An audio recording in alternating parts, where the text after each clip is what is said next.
오늘 함께 나눌 하나님 말씀은 시편 51장 16절부터 19절까지 말씀을 봉독하겠습니다. 구약 성경 840년 시편 51장 16절부터 19절까지의 말씀입니다. 말씀을 봉독합니다. 주께서는 제사를 기뻐하지 아니하시나니 그렇지 아니하면 내가 드렸을 것이라. 주는 번제를 기뻐하지 아니하시나이다. 하나님께서 구하시는 제사는 상한 심령이라. 하나님이여 상하고 통회하는 마음을 주께서 멸시하지 아니하시리이다. 주의 은택으로 시온의 선을 행하시고 예루살렘 성을 쌓으소서. 그때에 주께서 의로운 제사와 번제와 온전한 번제를 기뻐하시리니 그때에 그들이 수소를 주의 제단에 드리리이다. 아멘. 환절기가 되어서 많은 분들이 이제 건강에 주의를 하셔야 됩니다. 뇌졸중을 자가 진단하는 5가지 방법이 있다고 합니다. 첫 번째가 어지러움입니다. 그다음에 두 번째는 구토가 일어나거나, 그다음에 세 번째는 한쪽 팔이나 다리에 힘이 쏙 빠지면 의심해 보셔야 된다고 해요. 또 하나는 사물이 겹쳐 보이시면 조심하셔야 된답니다. 이게 다 뇌졸중 증상이 나타나는 초기이고 이때 빨리 치료하지 않으면 뇌가 손상을 입을 수 있는 위험이 있다고 그럽니다. 여러분들 늘 살펴보시고, 또 한 가지는 뭐냐면 이제 말이 어둔하면 여러분들 설교 잘 들으시다가 내용은 둘째치고 제가 말이 어둔해지는지 아닌지 잘 살펴보십시오. 저도 약간 타고난 질병을 가지고 있는 사람이라 늘 조심합니다. 사람의 말은 끝까지 들어봐야 한다. 좋게 말하면 그렇고요. 한국 사람 말은 끝까지 들어봐야 한다 하는 말도 있습니다. 말은 사실 끝까지 들어야 되죠. 성질이 급한 분들은 말을 끝까지 듣지 않습니다. 그리고 듣다가 화나면 그냥 대화를 파장해버리고 맙니다. 대화의 기술이 좀 필요하죠. 사실 말을 끝까지 정확하게 듣기 전에는 그 진위, 왜 그 사람이 그렇게 말하는지를 쉽게 알 수 없습니다. 그래서 생기는 것이 오해입니다. 오해는 말하는 이의 뜻과 감정, 그리고 그 말을 하는 정황을 무시한 채 자신의 생각과 감정으로만 들을 때 생기는 대화의 혹은 소통의 왜곡입니다. 왜곡된 감정의 무서움은 그 감정으로 자의적으로 상대방의 말을 내가 해석한다는 거예요. 그리고 내 생각대로, 내 마음대로 그걸 품는 것입니다.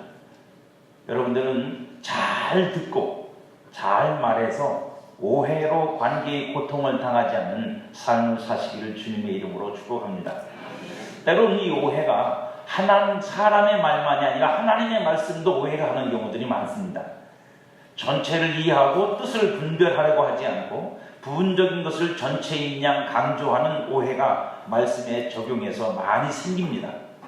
성경에 그런 일들이 참 많은데 그 중에 하나가 사무엘상 15장 22절 같은 말씀입니다. 이 말씀은 아주 유명한 말씀이죠. 사무엘상 15장 22절은 이렇게 기록되어 있습니다. 사무엘이 이르되 여호와께서 번제와 다른 제사를 피해 목소리를 청종하는 것을 좋아하시는 같이 좋아하시겠나이까 순종이 제사보다 낫고 듣는 것이 숫장의 기름보다 낫습니다 라고 말합니다. 우리가 알다시피 이 말씀은 사무엘이 하나님의 명령에 불순종한 사울을 책망할 때 쓴 말입니다. 사울이 하나님의 명령에 순종은 하지 않고 하나님께 번제와 제사를 드리기 위해서라는 변명으로 자신의 불순종을 정당화하려고 할 때 사울의 잘못된 태도를 책망하고 더 중요한 것이 무엇인지를 가르치려는 것이지, 순종만 하면 번제와 제사는 드리지 않아도 되라는 말을 하는 건 아닙니다. 근데 우리는 가끔 그렇게 오해를 하고 받아들입니다. 그래서 순종하면 됐지, 순종하는 게 최고지, 하나님 앞에서 살기를 잘 살아야지 라고 하면서 예배를 무시하는 경향이 있습니다. 그런데 사실 그런 사람들은 뒤로 돌아가 보면 순종도 핑계로 안 하고 하나님 앞에 드리는 예배도 제대로 드리지 않을 때가 많습니다. 여러분, 이런 식의 신앙 태도는 옳지 않습니다. 또 한 가지가 비슷한 말씀이 있습니다. 이게 사무엘상 17장에 가면 있는데 그 말도 똑같이 사무엘에게 연결된 말씀입니다. 사무엘이 사울 왕을 패하신 하나님의 명령을 따라 다른 왕을 선택하기 위해서 이새의 집으로 갔습니다. 근데 이새의 집에는 여러 아들들이 있었어요. 근데 사무엘이 그 아들들을 살펴보다가 첫 번째, 두 번째를 보면서 너무 사람들이 멋있고 그럴듯해서 그들이 하나님 앞에 왕이 될 만한 자격이 있다고 생각을 했습니다. 그때 하나님이 하신 말씀이죠. 나는 외모를 보지 아니하고 중심을 보느니라. 근데 우리는 가끔 그 말씀을 그렇게 외워야죠. 하나님은 중심만 봐. 아니요, 하나님은 중심만 보진 않습니다. 하나님은 중심만 보진 않아요. 근데 우리는 그렇게 들으려고 그럽니다. 그렇게 들을 때는 언제죠? 우리가 우리의 어떤 삶에 대해서, 행동에 대해서 책임을 회피하고 싶을 때 그 말을 갖다 씁니다. 하나님은 중심만 보시니까, 중심을 더 보시니까 이거는 덮어. 이거는 잘못된 태도입니다. 오늘의 말씀도 그런 오해를 할 수 있는 위험성이 있는 부분입니다. 시편 51장의 결론이고 목적인 본문은 그가 왜 그토록 하나님 앞에서 상하고 찢긴 심령으로 통해와 자복을 하고 있는지를 우리에게 보여줍니다. 그런데 그 표현이 역설적이고 어떤 정황을 담아내고 있는 것이라 단순히 하나님은 이것 좋아하시고 저것은 싫어하시라는 식으로 받아들이면 그야말로 오해하기 쉽고 전체의 의미를 훼손할 여지가 있는 본문이라고 생각이 됩니다. 본문에서 다윗이 우리에게 이렇게 선포합니다. 하나님은 제사를 기뻐하지 아니하시나니 할렐루야. 하나님은 제사를 기뻐하지 않는데요. 아니 도대체 다윗은 신앙이 있는 겁니까? 아니면 하나님의 말씀을 아는 겁니까? 하나님을 섬기는 겁니까? 하나님 제사를 안 기뻐하시다니요. 여러분 하나님의 제사를 정말로 안 기뻐하십니까? 아니요, 하나님은 제사를 기뻐하세요. 하나님은 제사를 받기 원하시고 그래서 제사를 정하신 분이고 백성들에게 제사를 드리라고 명령하신 분입니다. 그러면 다윗은 무엇을 근거로 왜 이렇게 말하는 것일까요? 그리고 다윗이 말하려고 하는 것은 무엇일까요? 다윗이 말하고 싶은 건 이런 겁니다. 제사만 드려서는 안 돼. 그것만 가지고 하나님께 나아갈 수 없어 라고 하는 것입니다. 그런 제사는 하나님이 기뻐하지 않으신다는 말이죠. 그러면 다윗이 말하는 제사만 드리면 안 되라는 말의 뜻은 무엇일까요? 여러분 번제를 예로 들면 번제는 짐승을 잡아 각을 떠서 드리는 제사입니다. 내장을 다 끄집어내야 되고요. 그래서 짐승을 드리기 위해서는 흠없고 점없고 티 없는 것들을 먼저 골라야 됩니다. 절뚝발이나 무슨 살이 찢어졌거나 털이 어디 나고 어디 안 나거나 이렇게 뭔가 건강하지 못한 양들을 하나님께 드릴 수가 없습니다. 그래서 온전한 번제를 드리기 위해서는 온전한 양과 소를 잡아야 됩니다. 흠이나 상함이 없는 짐승을 잡아 제물로 드리는 것, 그것이 번제입니다. 또한 제물이 드리는 짐승과 제물을 드리는 사람이 연합되어 드리는 제사가 번제입니다. 그래서 번제를 드릴 때 대부분 그 번제의 제물이 누구를 대신하냐면 제물을 드리는 사람을 대신합니다. 그래서 제사는 곧 짐승을 통해서 나를 드리는 게 제사입니다. 이스라엘 백성들에게서 드려지는 제사가 5가지가 있는데 그 5가지 제사가 다 그렇게 드려지는 것입니다. 다윗이 하나님은 제사를 기뻐하지 아니하시나니 라고 하는 선언은 하나님께는 물론이거니와 자기 자신에게서도 형식만 있는 제사, 제물로 해결보려는 제사는 드릴 수 없다. 하나님은 그거 안 기뻐하시고 나도 그런 제사는 드리고 싶지 않다는 말입니다. 그러니까 다윗이 이런 말을 하는 정황이 있는 거죠. 왜? 자신이 지금 죄로 인해서 상하고 찢기고 심령이 무너지고 부서졌잖아요. 이런 심령 가지고 하나님께 짐승만 잡아서 드리면 하나님이 기뻐하시느냐? 아니다. 그 얘기를 하고 싶은 거예요. 만일 하나님이 제물만 받기를 원하신다면 다윗은 수천 마리의 짐승을 잡아서 드렸을 것입니다. 아들 솔로몬이 그랬잖아요. 하나님께 1000마리의 제물을 바쳐드렸습니다. 다윗은 못하겠습니까? 그러나 하나님이 바라시는 것은 짐승의 온전함만이 아니라 제사를 드리는 나의 온전함을 원하십니다. 하나님이 원하신다고요. 그런데 지금 나는 죄로 인해서 깨지고 부서진 심령으로 하나님 앞에 온전하지 못합니다. 지금 당장 내가 하나님께 드릴 수 있는 것은 오직 상한 심령 안에서 드리는 통회하는 마음과 자복하는 회개밖에는 없어요. 그게 지금 다윗의 현실입니다. 그래서 다윗은 또 한 번 하나님에 대한 깊은 자기 신앙의 이해를 고백합니다. 뭐라고 말하냐? 하나님이요 상하고 통회하는 마음을 주께서 멸시하지 아니하시리이다. 무슨 얘기냐면 이게 온전한 제사는 아직 아니에요. 온전한 제사는 아니지만 그러나 하나님 앞에 드리는 이 작고 보잘것없는 내 상하고 찢긴 심령으로 하나님께 죄를 회개하며 통회하며 자복하며 드리는 이것, 하나님은 이것조차도 이 별것 아닌 이것도 하나님이 멸시하지 않으신다는 거죠. 이 말은 상하고 통회하는 마음만 드리면 된다는 말이 아닙니다. 이게 이제 우리가 오해할 수 있는 부분입니다. 지금은 그것밖에 내가 드릴 수 없습니다 하는 말이에요. 그런데 그것밖에 드릴 수 없는 지금의 나를 하나님은 멸시하지 않고 그것이라도 받으시고, 그리고 나를 하나님의 은혜와 하나님의 능력으로 새롭게 하셔서 온전한 것을 드릴 수 있도록 만들어 주실 거라는 다윗의 시인하는 거예요.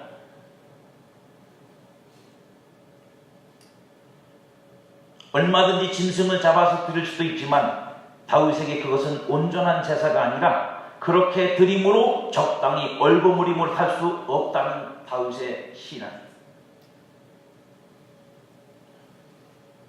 그러니 온전한 제사를 드리기 원하는 다윗이 지금 자신을 드릴 수 있는 것은 상하고 통회하는 마음뿐이지만 하나님의 놀라우신 은혜는 이런 나를 멸시하지 않으시고 받아주시어 나를 고치시고 새롭게 하셔서 온전하게 해주심으로 자신의 온전한 제사를 드릴 수 있는 상태가 되도록 만들어 주실 것이라는 믿음의 고백이 오늘의 본문의 말씀입니다.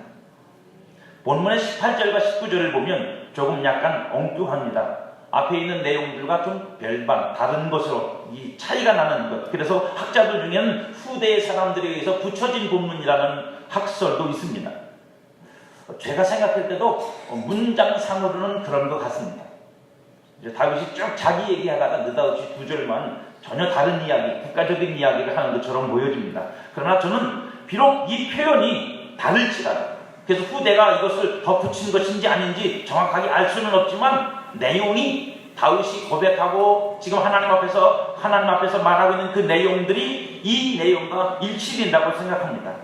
제가 18절 19절을 읽어보겠습니다. 주의 은택으로 시온의 선을 행하시고 예루살렘의 성을 쌓으소서.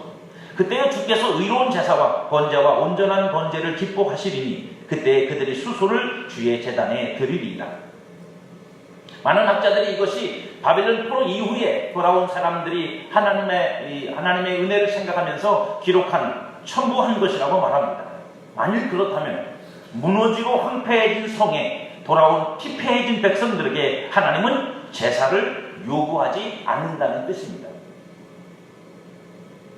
그러니까 성도 무너지고 다 파괴되어 있는 그 자리에서, 그리고 피폐하게 남의 나라 포로 갔다가 돌아온 그 백성들이 지금 이 제사를 드릴 수 없는 상황이고 제사라는 걸 제대로 어떻게 형식을 갖출 수 없는 이 상황에서 하나님은 백성들에게 제사를 요구하지 않으신다는 뜻이에요. 하나님은 백성들을 사랑하시고 그들을 살피시는 분이십니다. 그 백성들이 현실의 아픔 속에서 드리는 제사를 기뻐하지 않으신다고요. 성도 다 무너지고 성전도 다 무너지고 성도들은 피폐해져서 제사 드릴 것도 없고, 그래서 지금 자식들 못 꾸며 포도청인 그 사람들한테 번듯한 재물 바쳐서 나한테 제사 드리라고 말씀하는 하나님이 아니라는 얘기예요. 오히려 뭐 하신다는 거죠? 성을 다시 세우시고, 하나님의 성을 다시 쌓으시고 그 백성들을 다시 세우시고, 그래서 그들이 하나님 안에서 평안해지고 든든해지면 그때 하나님께서 백성들에게 뭘 요구하신다고요? 이제 하나님이 그 백성들의 제사 받는 걸 기뻐하신다고요. 이제 됐다. 이제 너희들 나한테 제대로 된 제사를 드려라. 내가 받기 원한다. 너희들도 이제 되었으니까 그 제사 나한테 드려. 라고 할 때 하나님이 그걸 기뻐하시고 백성들도 어떻게 한다고요? 기쁨으로 하나님께 수송아지를 잡아서 드릴 것이라는 말이에요.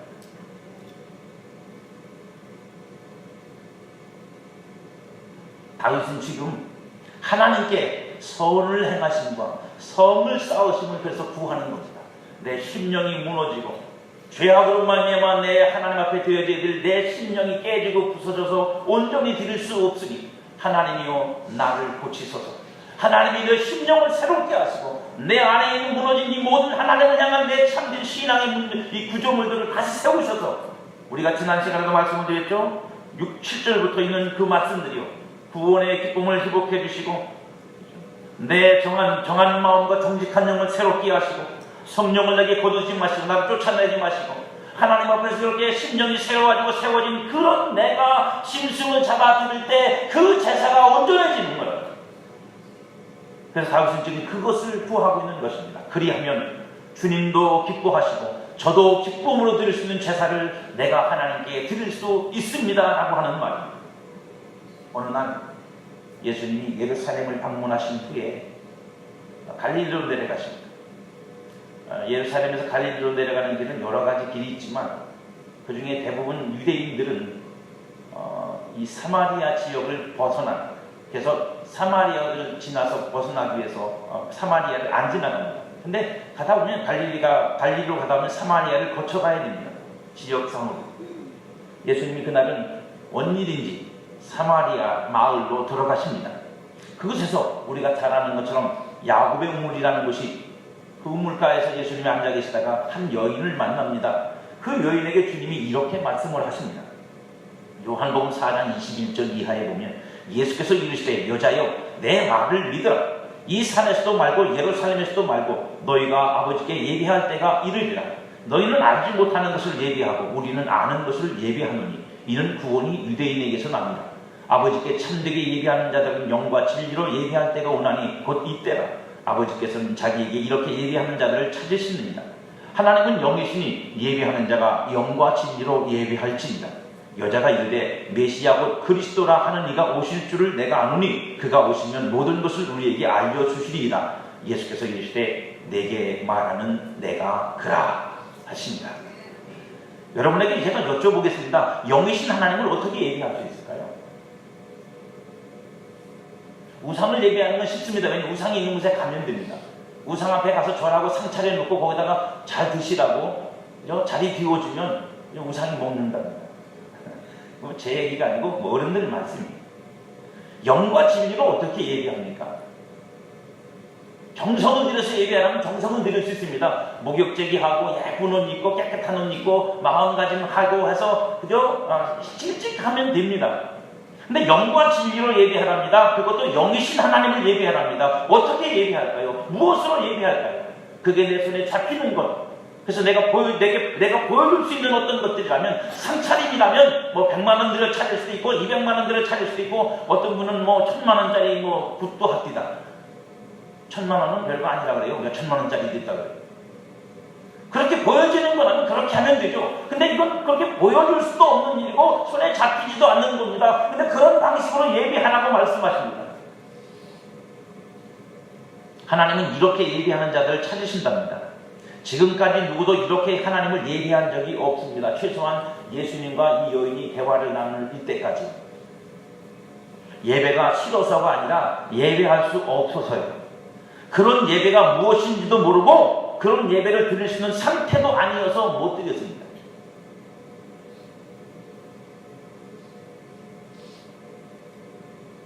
엄격히 따지면 예배는 내가 드리기 싫어서 안 드리는 게 아니라 예배를 드릴 수 없는 상태여서 못 드리는 겁니다. 그런데 이제 하나님이 그렇게 예배를 받으실 수 있는 때가 되었다고 말씀하시는 겁니다. 하나님이 이런 예배를 위해 무언가를 준비하시고 때를 기다리셨다가 이제 그때가 되었으니 이제 그런 예배를 나는 받고 싶다. 기쁘다. 나는 그런 예배를 기쁘게 받고 싶다. 그리고 너희도 그 예배를 나한테 드릴 수 있게 될 것이다.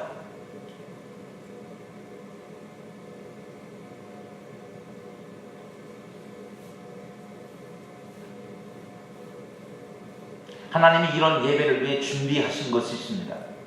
바로 하나님의 선하심과 세우심이 그 백성들에게 나타나는 것입니다. 마침내 하나님은 그렇게 예배를 받으실 수 있게 예배자를 세우시고 기쁘게 예배를 받고자 하십니다. 그리고 그 일이 바로 예수 그리스도를 통해서 이루어진다고 주님은 말씀하시는 겁니다. 바로 그가 나다.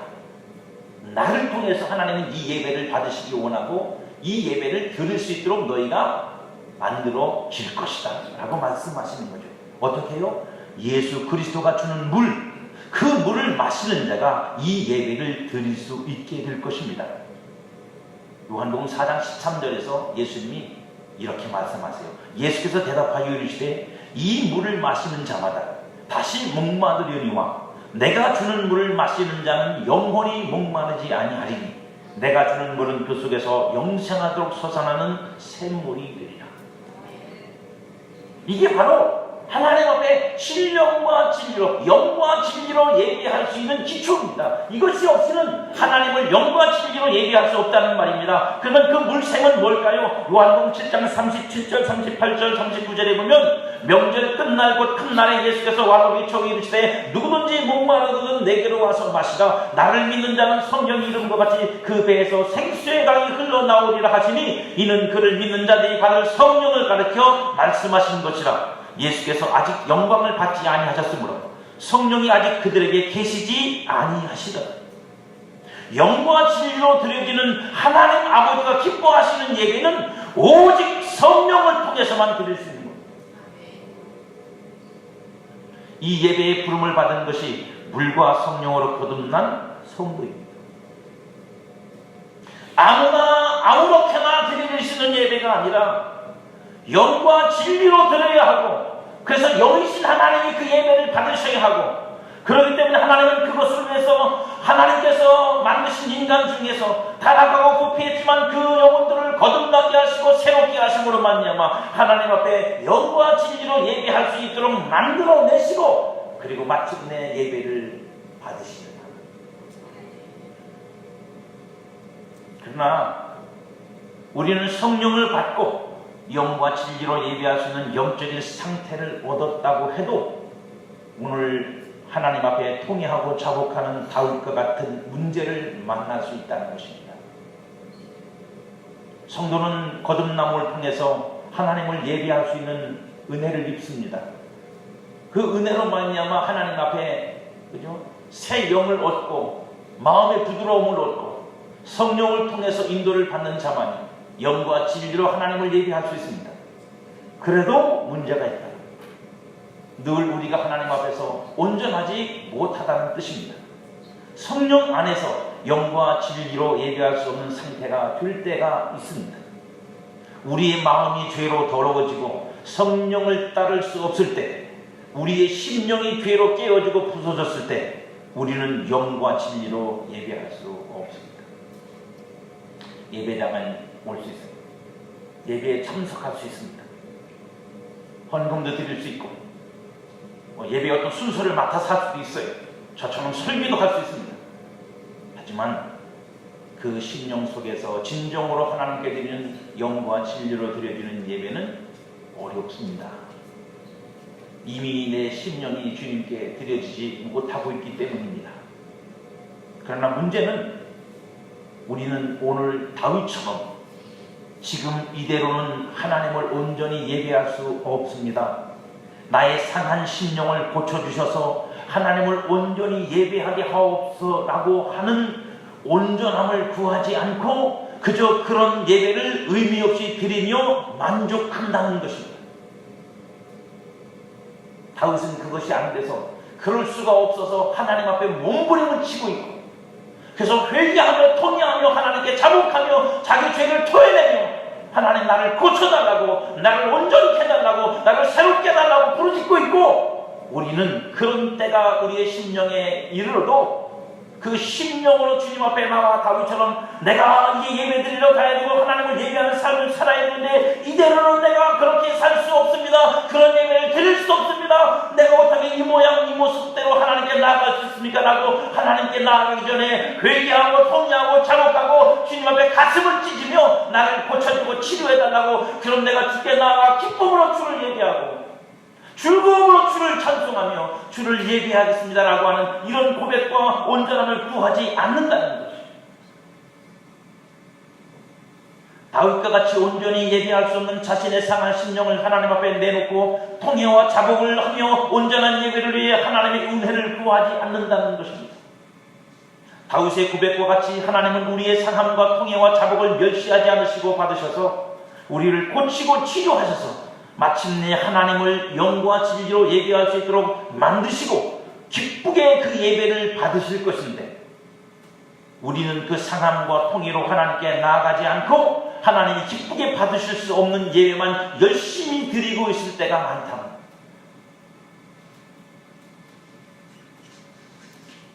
하나님은 우리의 심령이 상하고 깨지고 부서져서 온전히 예배할 수 없음을 아십니다. 그래서 우리가 먼저 하나님께 나와 다윗처럼 나를 고치소서, 나를 치료하소서, 나를 새롭게 하소서. 그러면 내가 주를 높이 노래하고 주께 온전한 예배를 드리며 주 앞에 나와 주의 영광을 노래한다 라고 되어질 수 있는데, 우리는 그것을 원치 않고 그대로 예배로 나아가는 우리의 모습을 보시는 하나님이 기뻐하십니다. 여러분, 기뻐하실 수 없습니다. 아프시죠. 하나님이 아프시다. 그러므로 우리가 비록 거듭나고 성령을 받았고 오늘도 또 예배를 드리고 또 앞으로도 예배를 드리겠지만, 우리가 하나님 앞에 드릴 온전한 예배로 나가기를 먼저 사모하지 않으면 안 됩니다. 그냥 예배 드리는 것으로 만족하지 마셔야 됩니다. 그냥 예배 드리는 것으로 만족한다면 예배는 얼마든지 할 수 있죠. 저는 스스로 참여한다고 생각합니다.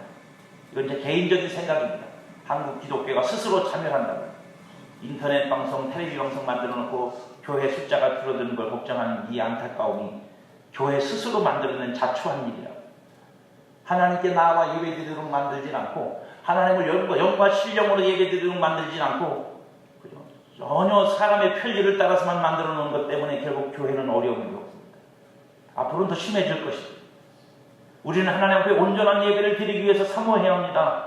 그것은 몸만 가지고도 안 되는 건데, 몸도 안 드리고 신령과 진정으로만 예배드린다는 건, 아까 제가 여러분에게 서론에 말씀드렸죠. 하나님은 중심만 보셔, 그러니까 나머지는 안 해도 돼. 이런 식의 해석이에요. 그건 위험한 일입니다. 그건 신앙을 무너뜨릴 수 있는 위험입니다. 물론 상황이 안 돼서 어쩔 수 없어서 정말로 하나님이 교회도 없고 아무것도 없는 곳에서 하나님 앞에 예배를 드릴 때 나 혼자서도 예배 드릴 수 있습니다. 사망에서도 예배 드릴 수 있고, 저 지하 감옥에서도 예배 드릴 수 있고, 동굴에서도 예배 드릴 수 있습니다. 하지만 분명히 예배 드릴 곳이 있고 예배를 드릴 장소가 있고 예배 드릴 내 교회가 있는데도 게으름 때문에 나가지 않고, 하나님은 영과 신령으로만 진리로만 예배 받으실까, 여기서 누워서 예배 드려도 컴퓨터 보면 예배 드려도 받으시지, 이런 식의 해석은 그건 위험한 생각이라고. 그건 진정한 예배가 아닙니다. 그런 식의 예배로 무슨 예배를 드린다고 합니다. 우리는 하나님 앞에 나올 때에도 몸만 나오는 게 아니라 마음과 생각만 나오는 게 아니라 내 심령이 하나님께 온전히 드릴 수 있는가를 준비하고 나오셔야 합니다. 그러기 위해서는 자신을 먼저 살피고 분별하셔야 됩니다. 지금 내 영적인 상태가 죄와 허물로 인하여, 세상 사랑으로 인하여 깨지고 부서져서 심령은 답답하고 물려서 하나님 앞에 찬송도 제대로 할 수 없고 기도도 제대로 할 수 없는데, 이대로 내가 하나님께 예배를 드리면 그 예배가 하나님께 기쁨이 될까를 생각하셔야죠. 어떤 가수, 유명한 가수마저 들이미면 되는 겁니까? 무조건 들이민다고 되는 문제가 아니잖아요. 예배 자리에 참석만 한다고 되는 문제가 아닙니다. 그렇다고 예배를 난 드릴 수 없으니까 안 드려, 그러라고 그렇게 하라는 말씀이 아닙니다. 그런 내 심령을 가지고 주님 앞에 먼저 나와서 주님 앞에 나오려는 그 마음을 가지고 주님께 기도하라는 것입니다. 하나님, 나는 지금 이렇게밖에, 이 모습밖에는 가진 게 없는데, 나는 지금 이렇게 상하고 깨지고 부서졌는데, 하나님, 내가 하나님께 나가 예배 드리고 싶은데, 예배 드려야 되는데, 이런 나를 고쳐주셔서 나로 하여금 하나님 앞에 온전한 예배를, 기쁨의 예배를, 감격의 예배를 드릴 수 있게 해주십시오라고 기도하고 회개하고 자복하는 것이 필요하다는 말씀입니다.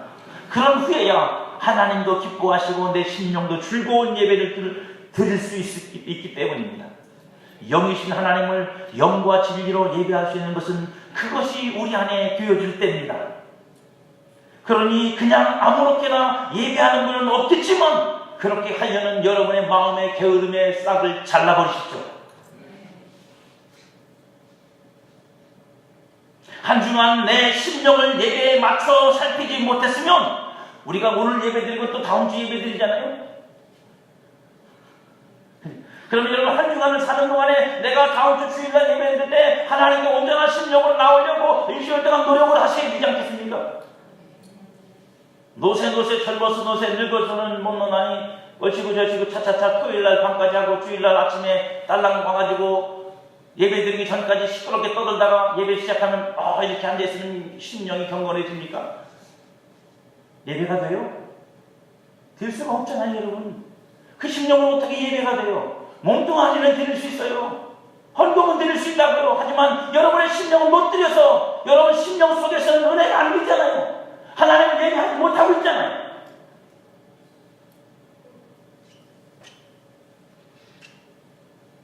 한 주간 내 심령을 준비하지 못했으면 최소한 전날이라도 살피십시오. 사실은 주일날의 예배의 성공은 주요 토요일날 경건의 훈련에 달려있다는 사실을 아십니까 여러분? 토요일날 경건하게 보내서 주일을 준비해야 주일을 제대로 드릴 수 있는 거예요. 저는 불금이 생긴 게 얼마나 다행인지 몰라요. 금요일이잖아요. 하루 건너 불과하고 토요일날 회개하고 그리고 주일날 나오면 그래도 토요일날 불과하고 주일날 나오는 것보다 낫지 않겠나 싶습니다.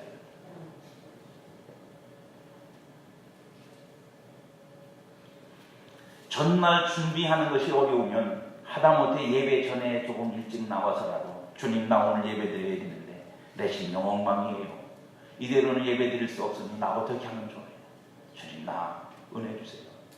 내게 회개의 은혜를 주셔서 이거 다 씻어내 주시고 거룩하게 해주시고 깨끗하게 해주셔서 주님 내가 주님 사랑하는 마음으로 기쁜 마음으로 즐거운 마음으로 하나님 예배할 수 있도록 나를 도와주세요. 경건한 기도라도 해야죠. 준비하는 기도라도 해야죠. 교회 오자마자 옆 사람하고 시끄럽게 떠들고 장난을고 난장판을 만들어 놓고 그러고 땡 하면 조용하면 예배가 됩니까? 예, 시끄러운 게 아직도 내 안에 잔상으로 남아있는데 그 마음 가지고 무슨 예배가 돼요? 안 돼요. 저도 해봐서 알아요. 하나님을 기억하십시오. 오늘 다윗이 뭐라고 말했다고요? 하나님은 뭐를 멸시하지 않는다고요? 내 상하고 찢긴 심령, 내 자복하고 통리하는 이 심령을 멸시하지 않으신다고요. 그걸 받아주시고 그걸 받으셔서 나를 고치시고 새롭게 하셔서 은혜 주셔서 어떻게 하신다고요? 나로 진짜 예배 드릴 수 있게 해주신다고요. 나로 온전한 예배 드릴 수 있게 해주신다고요.